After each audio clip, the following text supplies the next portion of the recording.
Hey everybody, Sharon here from VidGamiac.com. Here we are today back in the Stranger Things update to Dead by Daylight, going for the Denied achievement. This is to shut 30 hatches. This one's going to be done from the killer side. You can get this done with any killer, so no purchase necessary for this particular achievement. So, brief explanation on how hatches are going to work. Whenever you are playing as killer, whenever you are down to the last survivor, or in other words, when 3 out of the 4 survivors on the other team are either sacrificed, killed, or disconnect, and it's going to be down to you versus a single other player.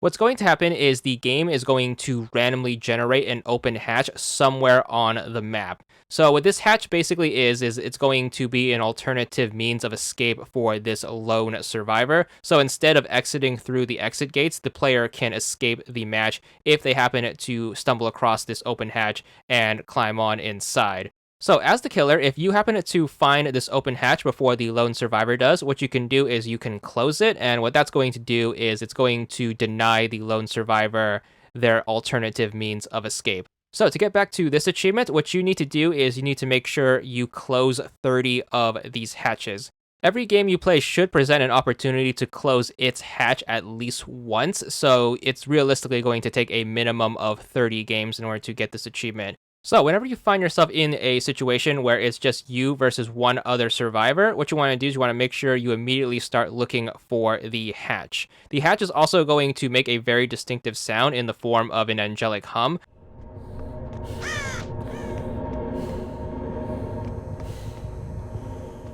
So if you hear that, just make sure you look around the surrounding area. It should be nearby.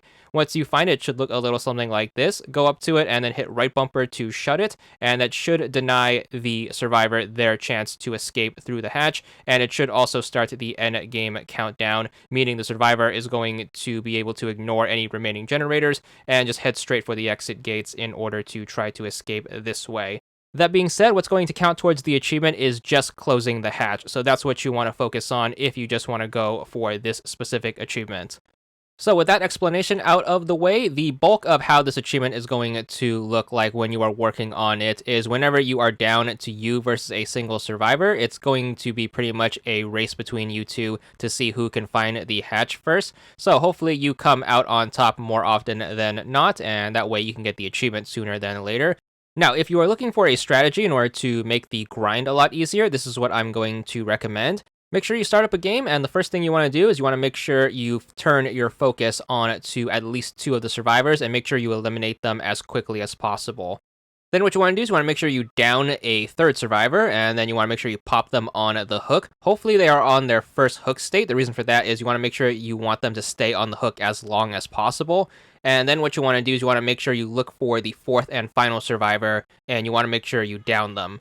So you can either try to bait them to rescue their last teammate from the hook, or if you happen to have a way where you can find them, for example, a killer ability that lets you find nearby survivors, like the Doctor's Shock ability, or if you happen to have a perk where you can spot a survivor's aura. Once you locate them, make sure you down them, but make sure you do not pick them up. You want to make sure they stay down. Since there's no one left in the game to pick them up, they will pretty much stay down unless they have a perk where they could pick themselves up. And then what you want to do is you want to make sure you let the person on the hook's time run out. Once they get sacrificed, you should be down to you and the person who is downed left on the board, meaning it's going to be you versus a single person. And because there's no one left in the game to pick them up, you are going to have a ton of time to look for the hatch unopposed. You pretty much have as much time as the person has to bleed out. So basically what you want to do is you want to make sure you take advantage of this free ability to move around the map. Hopefully you find the hatch and make sure you close it, and then you should be free to end the game. Just let the person bleed out, or if you find them, just make sure you get the sacrifice. And then using this strategy, you should be able to rack up most of the hatch closes like this. Once you finally manage to finish the grind of 30, you should be good for the achievement. There it is, 20 gamer score, and that's all there is to it.